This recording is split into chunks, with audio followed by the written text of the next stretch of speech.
Resistors Against the Dysgenesis of Modernity. This is Govan here with GovanKilgour.com. This video is not usually one that I wanted to be getting into on this channel. As I had mentioned when I started making videos again, I wanted to stay away from sort of current events type topics, but I felt strongly enough about it, and I felt like I had a condensed, coherent message that I wanted to convey. And it also does tie into some things just as a starting off point, a way to jump off into the topic, because it was quite remarkable how on the day I'm recording this, which yesterday was Tuesday, today's Wednesday, I might get this up before the weekend hopefully, it was that Blackout Tuesday phenomenon, and that really came out of nowhere. I didn't see it being planned or anything.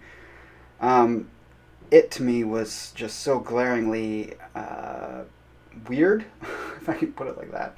And I'll be getting into some of the reasons why. I wanted to start off first just talking about my general feelings on police, cops, law enforcement. I think the phenomenon we're seeing is that throughout the West, police are, in the way that they function, have to appeal to the lowest common denominator in society. And that is a topic that is a jumping off point for another thing later on, which I will be getting to. But it has to do with, like, basically when you start having the level of civil unrest where you have terrorist attacks, cops get trained in how to deal with that, like school shootings and things, and everything gets ramped up and trained around that, and you have some degree of difference between, a cop responding to domestic violence call is going to be behaving differently than a cop responding to a burglary, who's going to be behaving differently from a cop being called to a school shooting. But that doesn't change the fact that their defense, one-on-one, hand-to-hand combat training is going to be geared towards subduing the most dangerous types of suspects. And this is vastly different from policing just 20, 30, 50 years ago. And when it's a common image you see on social media where they show the cops over like a few generations gap between different phases of police uniforms and the tools they have, whether it's like different types of guns and bats and things, batons, and the way that's evolved. Also the color of the uniforms and sort of the perception that they give off. So yeah, that's an important thing to consider when looking at this overarching issue. Now, cops are clearly just one avenue of many of oppression by the state. And who's behind the state? It's obviously elites, corporations, and certain classes of people, which are going to be beyond the scope of discussing in this video. And I obviously feel quite strongly against the effect that police have in that way. But on the other hand, you do have the more practical role of cops just keeping basic law and order. And even though you have a degradation of police just doing the basic calls for burglaries, thefts, and things like that, they might send someone way after the fact to file a report, depending on what country you're in. But generally, cops don't treat the more petty crime stuff as seriously anymore. But there is still a level of intensity that they do get called out for. Violent crime in particular. You report someone breaking into your home, or witnessing a rape occurring in public, or someone's been attacked with a knife, whether in your home or on the street, cops will respond quickly. And so the calls for like totally defunding police is just absurd. You just have, it would not accomplish the things people think it would accomplish. So again, that issue is something I'll discuss later in the video. And in terms of the way that they're politically subversive, is you just look at the police response in different countries to different issues. Like I was kind of elaborating, there's less emphasis by police on things like burglaries, but in the UK, if you report hearing your neighbor using an epithet of any type, the police will come pretty quick. If the police get notified that you've posted something on Facebook that is wrong-think, then they'll be at your door knocking and possibly arresting you. I believe in 2018 there were something like 1,500 arrests related to Facebook posts. So that gives you an idea of the evolution of police and where it's headed toward. Also look at the lackluster police response to the riots and protests that have been occurring this last week. And even though, yes, there's a basic police presence and now it's getting stronger, there was a long gap of almost no presence, just very minimal at certain key points in various cities. And you compare that to the police presence at a legally permitted protest, demonstration, such as Charlottesville in 2017, the summer of 2017, and it's pretty stark, the difference in the obviousness of what the role of the police are and whose side they're on, what causes they're behind, and people obviously who are low info type people that are coming from a left-wing dominant bias are going to just claim that, because of all the police brutality, it means the cops are right-wing. It's like, they're simply not. There's awards given out by the ADL for anti-racism stuff in the police forces for cops doing anti-racist activities. And this is across the entire U.S. country. It's quite prominent at this point.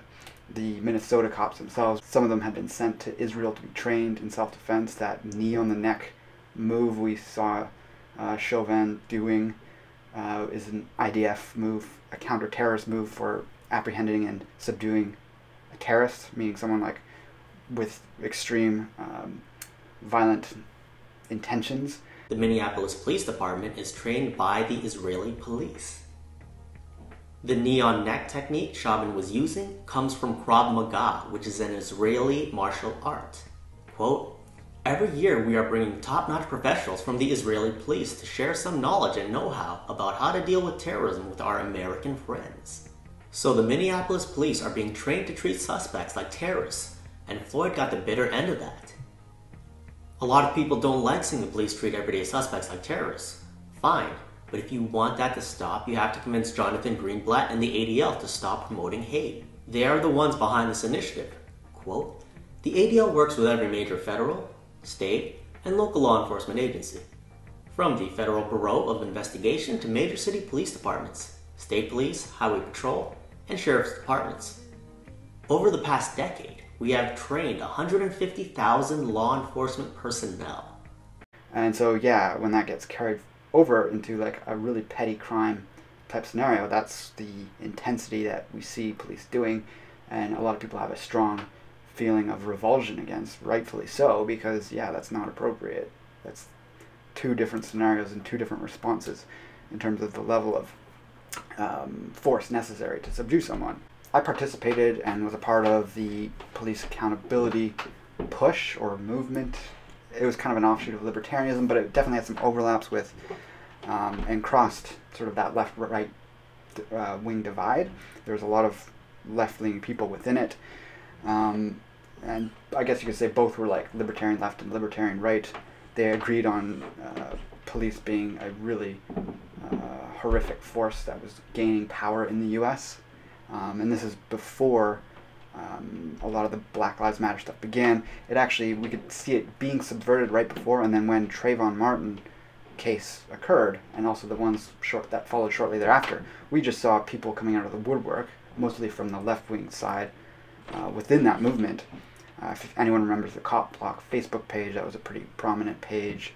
Yeah, that just swung to the left, and everything became racialized. Before, it was totally just about police accountability.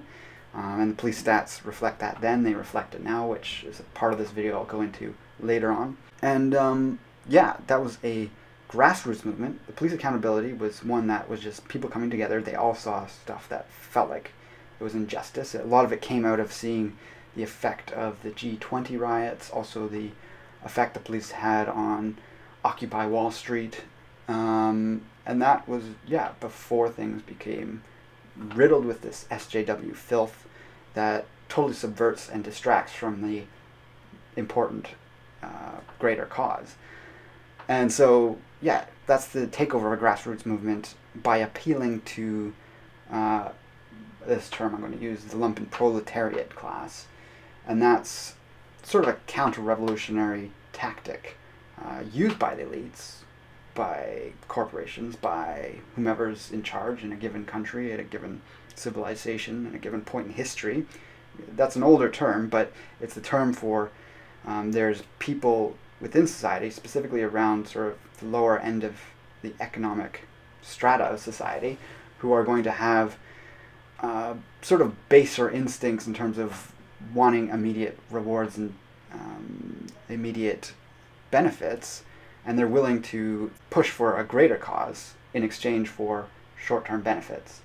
So that could be, and when Marx wrote the proletariat versus the lumpenproletariat, he was referring to working class versus sort of the dregs of society, the criminals, the prostitutes, the drug addicts, etc., who, yeah, they're easily manipulated people. That's the short end of it, is that they can be used as a wedge against the working class, against, in this case, I would say against the working and middle class of current society, especially in the US.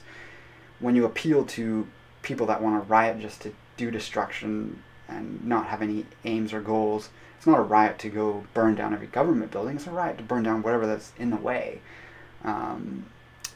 Now, before we get into more of that sort of social theory type stuff, I wanted to talk about the one thing that actually really surprised me, which was this Blackout Tuesday phenomenon yesterday, and just the symbolism behind that. And that is what pulled me into wanting to do this, because it feels weird just seeing that. It took things from a level that was just a base, like, this is ridiculous, to this is just absurd now. So a black square is symbolic of Saturn. You have the black square, the black cube of Saturn is more specific to it, but obviously the square is just one side of it in a two-dimensional image. Also, if you look at a cube from one corner on, you have the hexagon, and Saturn has long since been associated with hexagons, hexagrams, cubes, squares, as well as the colors black and the color blue. And there's an interesting thing here in that police are often referred to as the black and blue, or they'll beat you black and blue. Their uniforms almost universally are black or blue or some combination of them, usually navy blue in a lot of cases. These cops, obviously in Minnesota, they have that light blue shirts. Depending on their role in the police, they'll have different colors as well. And security and police are some of the things that Saturn governs. Saturn also governs courts, law. So these are all ancient symbols of Saturn that have been associated with it. But in recent history, we had the probes that have gone out into the solar system, and ones that passed over the North Pole of Saturn, or had a view of it. They saw that there was a hexagonal storm at Saturn's North Pole. That is a very bizarre phenomenon, but is peculiar in how much that fits in with this ancient symbolism that was recognized to be associated with Saturn. Saturn also rules corporations, so a square, a cube, sometimes, whether it's black or not, sometimes it's even just a circle with a line through it, or with a ring that makes it look like it's rings around Saturn, or just the rings of Saturn, like the Nike logo. These are heavily, heavily used in corporate logos. You could almost say in almost every single corporate logo there's some sort of Saturnian symbolism going on there. There are some that will be like more solar in their emblems, like the Shell logo. But in large part, you're going to have squares, cubes, that sort of ringed Saturn look. Sometimes the color's black and blue, sometimes obviously other colors too, but often also the reference to stones or diamonds. These are very Saturnian because Saturn rules rocks and stones. We just had, like, I don't know the exact terminology, but I guess it's the purchasing of treasury assets being handed over by Trump or whomever wrote this policy that got passed. It's been handed over to a company called BlackRock, a corporation. I think they have like 7 trillion in assets. I think it's the largest financial company on the planet, with Vanguard coming up in number 2. If you remember back to the last collapse in 2008, I believe the biggest beneficiary of property price increases after the slump, when prices started to come back, was Blackstone. They bought up huge swaths of U.S. property. Don't quote me on whether they were number 1 or not. I just know that they did buy up a lot. At the time, I believe Jacob Rothschild was the chairman on the board there. So yeah, we have these weird institutions, these huge companies, financial institutions that are often just blatantly Saturnian in their representation. Blackstone, BlackRock. There's also intelligence that's often correlated to this. So Black Cube is an Israeli private intelligence agency, meaning they can be hired out to do spy work. There's a lot of ex-government spies that go into these sorts of emerging private companies. So if you think of like private military, it's the exact same thing, just for Mossad, MI6, CIA officers. Once they want to move on to other things, they sometimes go into these emerging private intelligence organizations, companies. And Black Cube is famous more recently just because Harvey Weinstein used them to track and sort of keep tabs on his accusers before things really blew up for him in a bad way. So the association with squares and cubes in Saturn is because these are rare shapes found in nature. That's one sort of take on it. So I really was just shocked at just the people doing this, just the mass sort of sheep indoctrination display of this. Again, I'm just dumbfounded by it just because there's no thinking about it. Why would everyone want to jump on with this? And again, we understand, and I understand why, but it's just like on a deeper level, why? Why do people lack this questioning of just these mass movements like this? It's just so peculiar to me as someone who constantly questions everything. So these are the types of things that happen, and when they happen, there is sort of an air of this being a occult ritual to manifest more Saturnian power for what I think is the elite corporate classes that exist right now. And yeah, it's sort of a submission to it. It's a submission to granting that Saturnian power to them.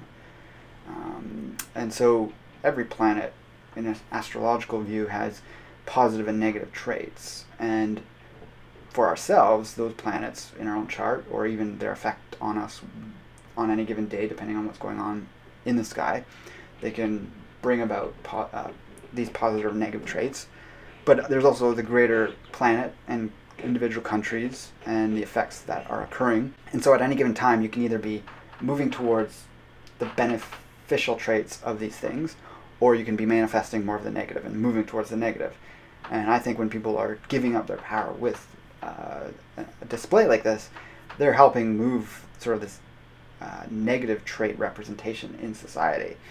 So I'll go over just a few positive and negative ones, and I'll show like the two sides of them because they're often connected. So one positive trait is maturity for Saturn. The negative trait that is kind of the same is control. So when you're mature, you can make decisions for yourself, you can be independent. When you're immature and there's a negative trait, you need someone to control you, to make you behave.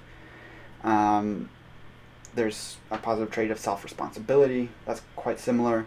The negative trait would be authority. Again, needing that authority to control and give you your responsibilities and to enforce them. A positive trait of Saturn is patience. It is a very slow-moving planet, so it teaches us patience. The negative trait of that is restraint. So you're not patient, so someone outside of yourself, something outside of yourself needs to force you to be restrained. A positive aspect of Saturn is frugality. So being careful with your money, that's a good trait. Negative trait would be debt and debt slavery. A few other positive ones, just to rattle off a few: ambition, longevity, wisdom, hard work. These are all things that we associate with Saturn. And again, when we talk about like debt and slavery and sort of this crushing oppression, that's the negative side of Saturn. And I think people are feeling that. So if you're feeling that, ask yourself why you're helping create more of that in the world with these ridiculous and idiotic social movements. And just to round it off with just some more physical areas, or areas that Saturn governs, we have agriculture and business, and that's a positive thing. Or I guess you could even call that just neutral. And sort of the more negative side of that is banking and corporations. And inherently within banking and corporations, those aren't negative in their own right. I think they're just used to create negative things in the world, as we see through the legislation that preferably favors, in particular, banking and corporations. Hey, if you're enjoying this content and you'd like to support me in continuing to produce work like this, I'd ask you to check out the link below where you can find some information on a browser which you can download for free. There's no cost to you to use it, and it is a unique browser in that it is faster and better than most browsers out there. It's definitely better than Chrome and Firefox, and it's actually got a lot of excellent privacy features, which there's some demo videos and written pieces on that site which will explain all that in more depth. But it essentially has an ad block built into it as well and hides a lot of your personal location data when you're browsing the internet automatically. Has built-in Tor. You're not always using Tor when you use it, but you have that function to be able to turn that on if you'd like. And the other unique thing is that it has its own inbuilt ad network, which if you choose to turn on, you can receive ads. They're very minimal and not invasive to your viewing and web surfing experience, but you do get a little bit of a token every time that you receive one. So if you set it to the maximum that you get, you can build up some of these tokens, which are called basic attention tokens, and the browser is called Brave. And as you build these up, these are actually a cryptocurrency which you can either exchange for on any cryptocurrency exchange that also hosts the token, but you can get regular money that way, or you can turn it to Bitcoin, or you can use the token itself to contribute to other content creators online. And so it's very unique. I've used it for over half a year now, and I really enjoy it. And so if you go through my link, download it, and you try it out, and you end up actually using it for a couple months, I get a little basic attention token reward just from you having tried it out and actually stuck with it, at least for a little while. So that's how you can help me out, and check that out if you're interested. If we take the idea of corporations being ruled by Saturn, nothing is more glaringly nauseating behind all this is seeing the corporate push behind everything that's been rolling out. We don't really have a state-run media, as everyone likes to sort of quote. We have a media-run state, is I think the more accurate term, because the media as a mass thing is pretty unified. Yes, you have like the odd media outlet in different countries. You'll have that one token right-wing media, which is just like the slight devil's advocate to the mainstream media. And really it's all connected. It's often run by the same things. Like Fox got bought out by Disney, and just a few other mega corporations own and run all the media in the US. And so you have this unified narrative that gets rolled out and pushed. And it's disturbing to see. I mean, I was seeing people literally tagging places like Apple Music, I think, and Starbucks with the with their little black square that they were posting, or other sort of related things on the days previous. Then, of course, you have the never-ending amounts of Twitter and social media posts by these companies, like offering their support and let's just be frank, SpaghettiOs isn't your ally. They're not doing anything to help you. Neither is Netflix, you know, the one company founded by the nephew of Edward Bernays, who himself was the nephew of Sigmund Freud. They're not your ally. Neither is Apple, neither is Amazon, neither is Disney. These aren't your allies, no matter how much money they give to your pet fundraisers. It's all social signaling. And when you actually donate money to the causes for BLM or these other things, and you do it through these companies, they're just then taking that money and donating it in a big chunk. Once they get all that money, it's not that they're holding on to the money, but they donate it as a chunk to whatever cause, and they're the one getting the tax write-off. So yeah, you have the ease of throwing a few shekels their way, but when you do it through them, or even the social media that has the automatic donation to fundraisers of all types, and you're going to see a lot of it for rebuilding a lot of these areas burnt to the ground, they're getting a tax write-off. They're taking your money and donating it in their name and saving tax money. And the infuriating thing with that is that the burning down of these cities, everyone's saying, oh, we should not cry about burning down of corporate buildings. It's like, that's not going to be covered by the corporations. It's not even going to be covered by the insurance companies you think are going to be paying that. That's going to be bailed out by the government. Maybe there'll be a few instances of insurance companies losing a bit of money on this, but for the large part, especially when it comes to the larger insurance companies that cover huge swaths of cities. They're, number one, not going to be able to afford it all, and number two, whether it's policies at the government level or in deals they have with government, that when there is, or in the advent of something like a mass riot burning down half the city, they themselves are going to be bailed out either by the local government, the state government, or maybe the federal government. So in any case, the acts that are going on is just costing taxpayers money at the end of it. So let's actually just kind of go into a few things about the instance itself. George Floyd, there's many factors we don't know, but the things we do know really show that it's not as cut and dry as everyone assumed it was just from that very first video that came out. And this often happens. The video or image comes out, there's a huge uproar, and amidst the uproar, and after things are already going out of control into sheer chaos, in the cases where sort of riots happen after these things, then you start having the bigger picture and intricacies of the thing that happened come out. All that being said, I don't feel like there was any reason for the cops to be as intense as they were. It's pretty clear he wasn't really doing anything significant.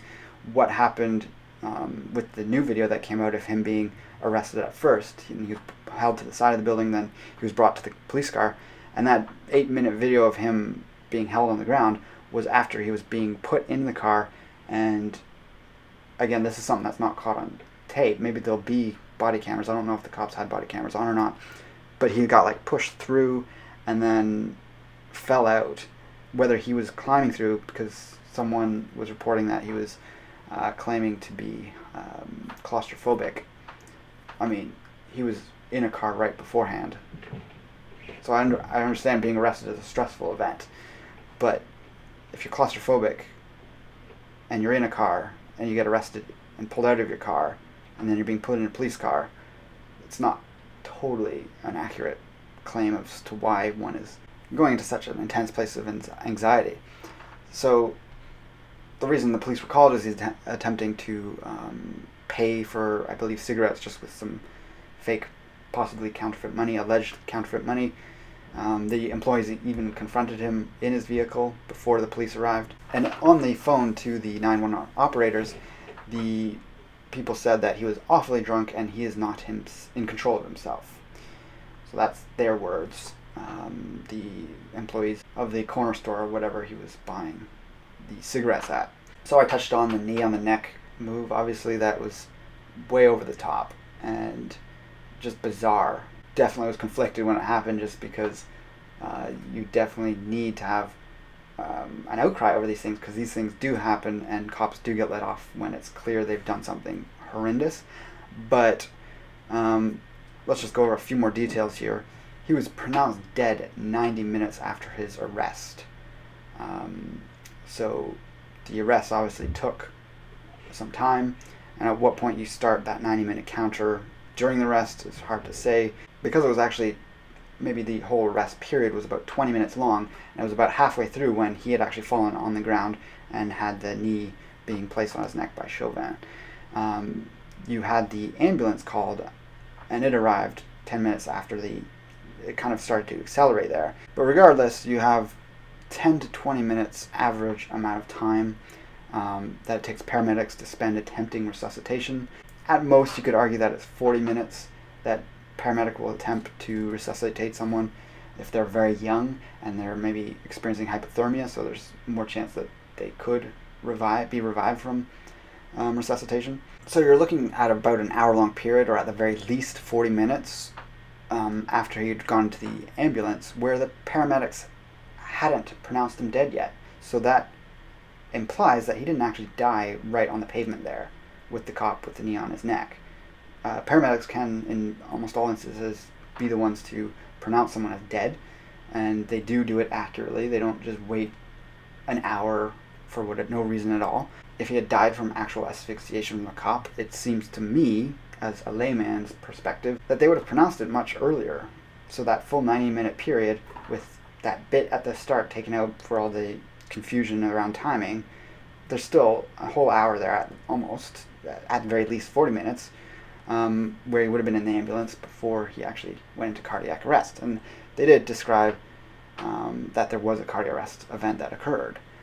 So the first autopsy revealed no physical findings that support a diagnosis of traumatic asphyxia or strangulation, and the toxicology report said that he had meth and fentanyl in his system, and underlying health conditions including coronary artery disease and hypertensive heart disease. So this makes it clear, or paints a picture as to how something that, while intense and a lot of force on someone's neck, but on the side, it's not cutting off the airway on the front. It's not, yet to make someone pass out from blood loss, you have to cut off both arteries going, carotid arteries going to the head. So one knee to the neck, while very discomforting, and maybe combined with pressure on the chest, could cause one to pass out, but it's not going to kill you because you still have blood flowing to the brain. You can still breathe. The compression on the chest can cause one to stop breathing, and that could have been argued to be an issue, but the first autopsy didn't find that.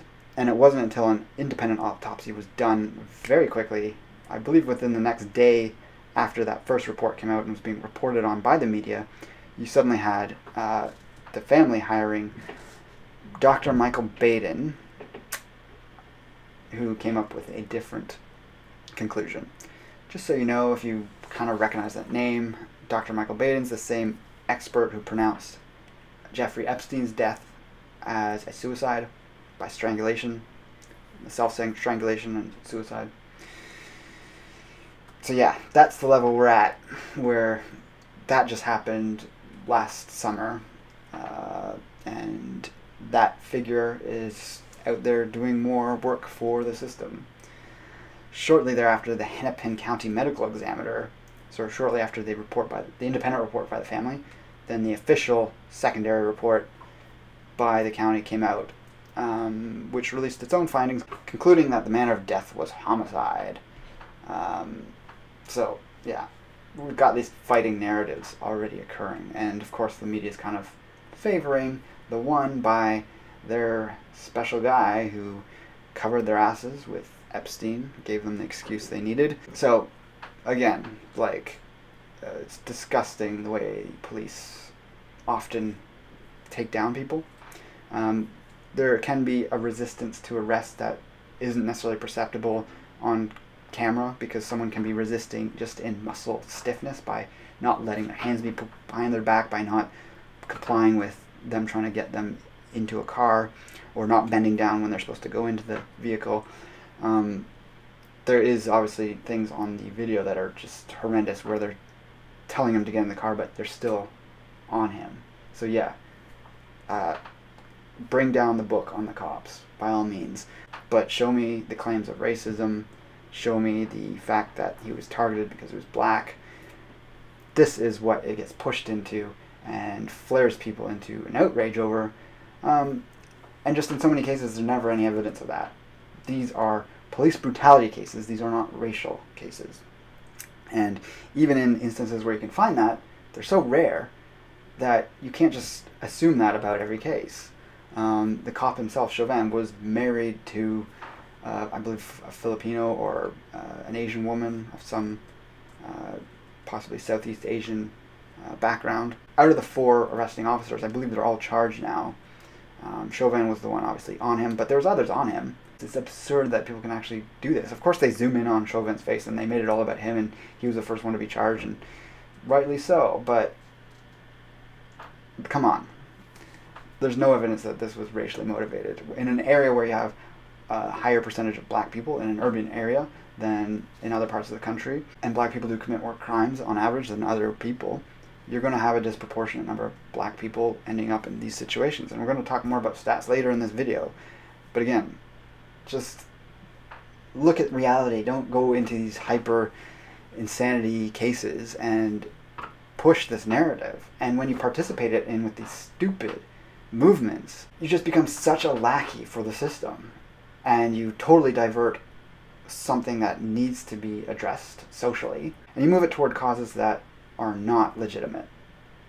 You cannot have a movement that's rooted in falsehoods. Even if you were to claim that there's a massive racial issue in society, you still have to use real instances to push that narrative. Otherwise, you're going to be obfuscating what the truth is behind something, and you do lose people at the fray. You do end up with that diverting of that rebellious attitude into avenues that are what the system wants you to be angry at. These are top-down, controlled, manipulated movements. They are not grassroots movements. You are not speaking truth to power when you push this bullshit.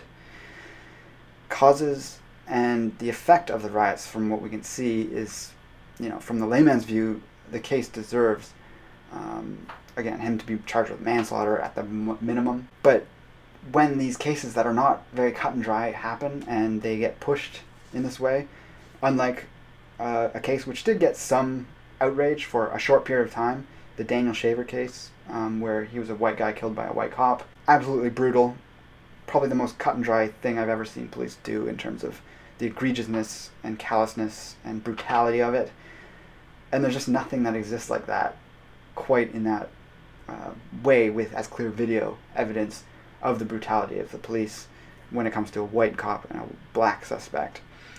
So Daniel Shaver's killer is free. He was freed not too long ago, and he's got a fat severance package, retirement package. Why wasn't the riots that were happening now as a result of that? And why are there no riots from the dozens and dozens of other cases that we've seen? That could be any combination of any color of cop with any color or even gender of person. But it's the white cop black one that gets promoted by the media for a reason. Wake up. The riots are clearly a tipping point rather than just a one-off event, because there was the recent McMichael's cases. I'm not going to get into that one, obviously, but that is even less clear-cut. And as information came out about that, it became very clear, at least in my view, that the McMichaels were legal in what they did. It wasn't wise.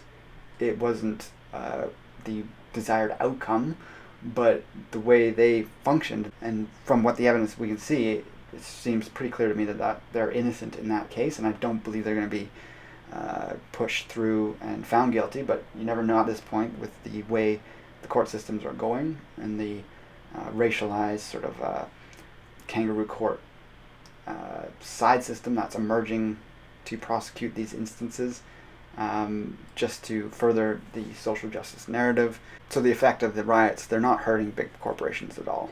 This is totally in line with promoting and bringing more power to them. Just like the coronavirus made Costco, Amazon, Walmart, etc. all blow up their stock price, and small businesses everywhere have been getting destroyed. It is tragic. It is an acceleration of corporate takeover of every aspect of our lives. And then when you see these things spreading to other countries, there's been protests and even riots in London. It's been somewhat present in France. You're seeing them. I even just saw one today for a protest in Iceland. Yes, the U.S., this shows the globalized nature of the U.S. culture, but it's just the absurdity and lack of critical thinking by the masses is astounding. And the idea of police brutality and the police in Iceland is just, it's not there at all. Get your fucking head together. So what is the root problem? One, just in terms of the problem with the way things are unfolding, trial by media. This is never a good thing. Whether you're talking a case like O.J. Simpson, where there's so much public outrage that it becomes too much of a disadvantage to not charge someone because there'll be too much outrage over it.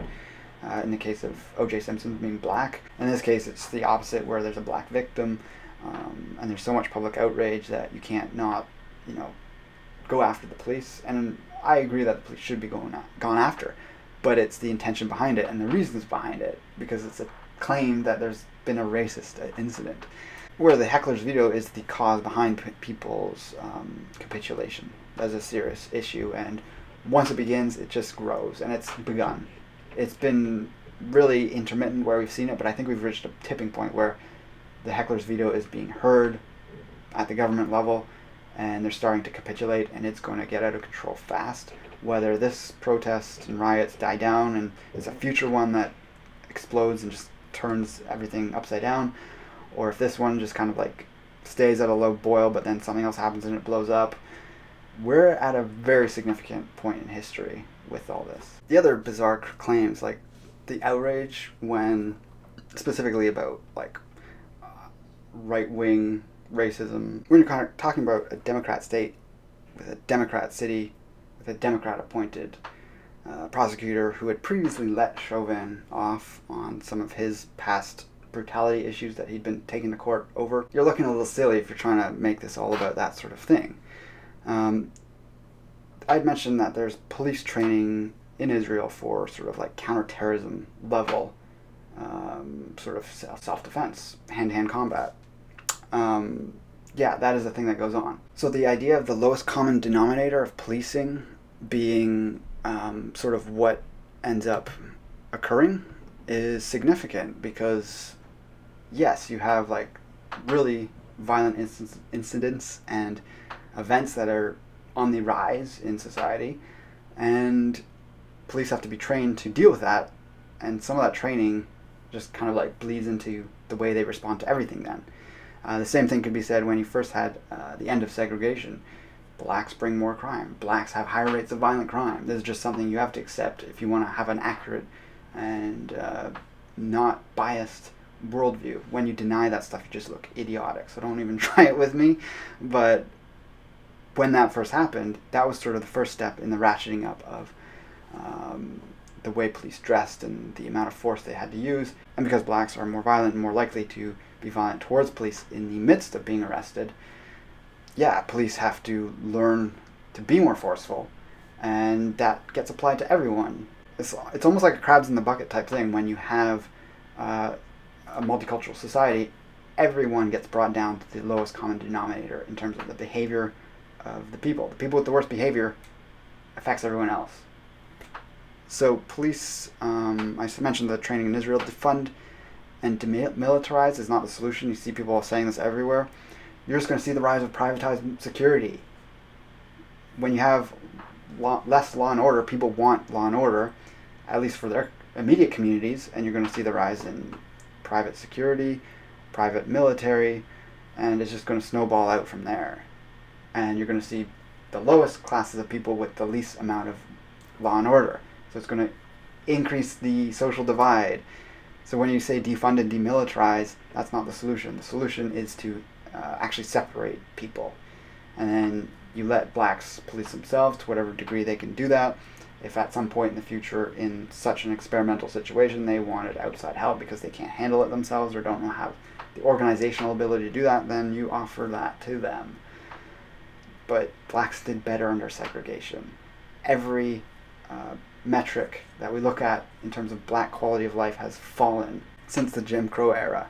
And you're going to have your little things that you say about that. You're going to call me racist and all that. It's just the reality of the world. That's just the reality of the past.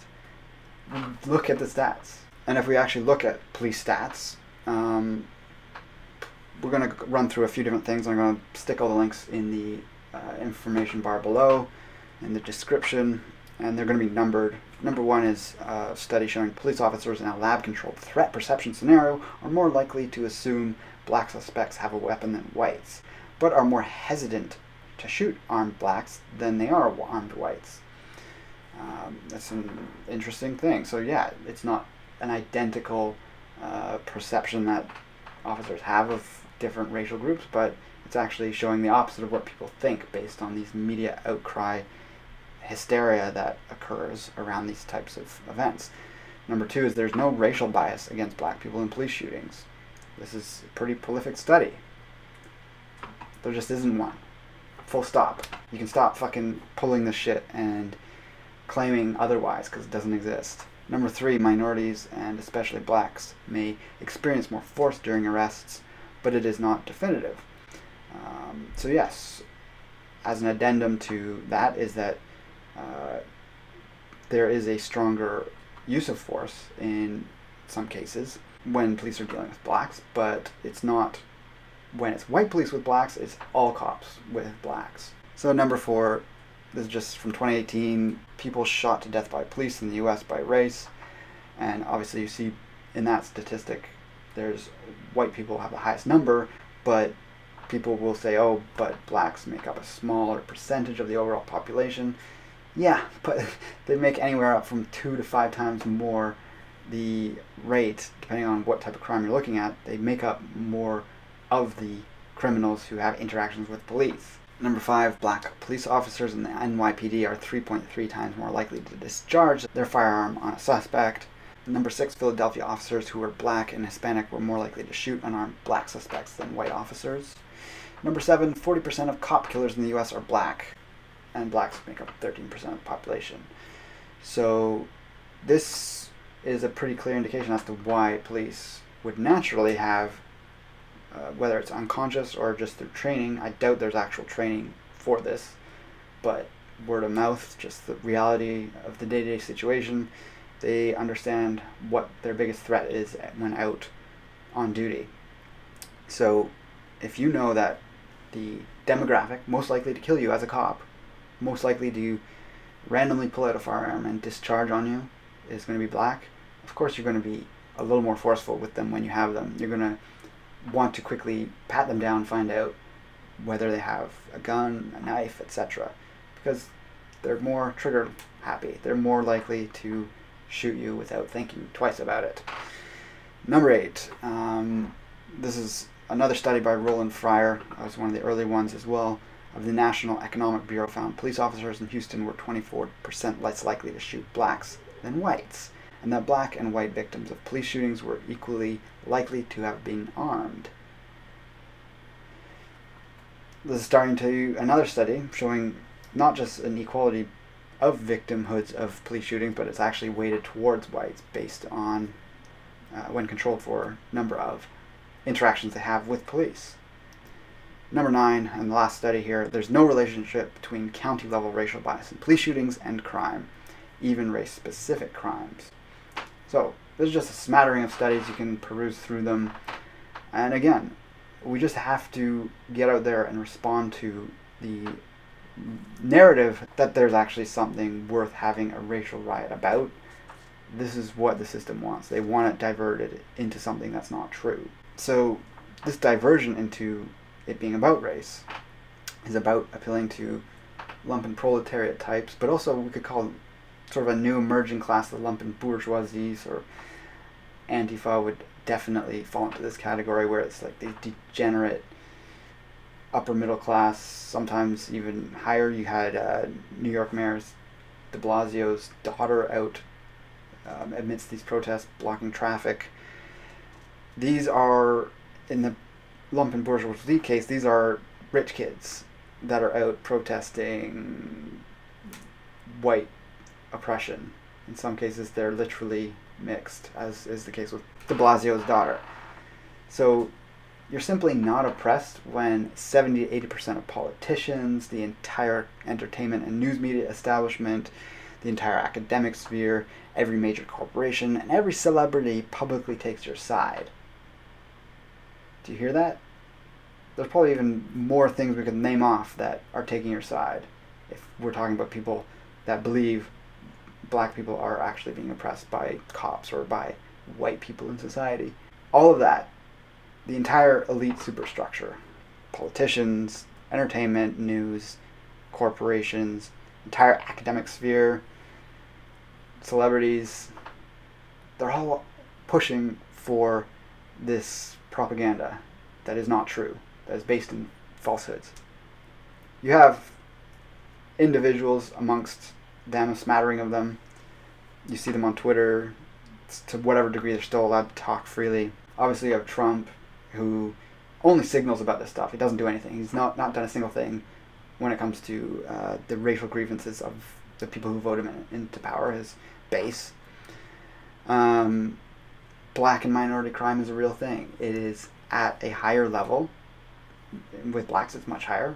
With Latinos, it's a little bit higher. When we're talking about whites, if you're looking at Middle Eastern people, it's a lot higher as well.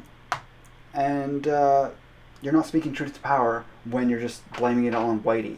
You're literally talking about the lowest class of society and a little bit of the middle class that has some racial identity still. So congratulations. You are a degenerate lumpen prole, or a lumpen bougie piece of shit that is a complete laughingstock of your ancestors. So What is going to happen from all this? Well, Trump's not going to do anything. We may see something eventually, just because he's going to be needing to be voted in again, or he hopes to be. But he's hamstrung because of everyone that's around him. He's completely controlled by foreign interests, Israeli foreign interests, and they don't want the U.S. to be have any smidge of hope for the people. They want the white, soon-to-be plurality to be completely demoralized while they continue to siphon off resources with this slow motion collapse we're experiencing in the West, but specifically the U.S. He knows, Trump knows, and all these other politicians and elite class know that minorities are wedged against the only class that is revolutionary and has the capability of overthrowing and taking back everything that's been taken from us over the last few decades. It's white people. Yes, there can, in a revolutionary white identity type movement, there could be definitely some allies. Look at World War II. There was all sorts of classes of the military that had their own identity groups in North Africa and other parts of where Germany held power. Those people had their own divisions. I'm not saying we're about to have that type of a military conflict. I'm just saying that in an identity-based revolution against this growing sort of Saturnian corporate takeover of the world, there is plenty of room for non-whites to be on board because they agree with the same things we agree with. We want self-determination. But you can't be against white identity because that's the kernel that's going to spark this off as this grows. It's the only thing that the system fears. They can subvert everything else, but when you get to white identity, they can't subvert it when it's speaking the truth about Jews, about these racial issues, about corporate and capitalist takeover of everything. So the thing that's just the most sickening is just seeing the hypocrisy of people who claim to be leftists, who claim to be for social movements, yet they're just falling hook, line, sinker for the corporate line. There's a sense that there's a growing divide in the U.S. and even worldwide, but you cannot begin to attack the problem when the people and the groups who are the problem are not clearly identified, and there's distractions that are being put out by them that people are falling for, which is stuff like what these riots are about. So I hope you thought this video was enlightening. Let me know what you think in the comments below. Like, favorite, and share the video across social media if you can. It would be a great help to have this video amplified in that way. And check out the links, check out my website, and I'll talk to you again soon. Take care.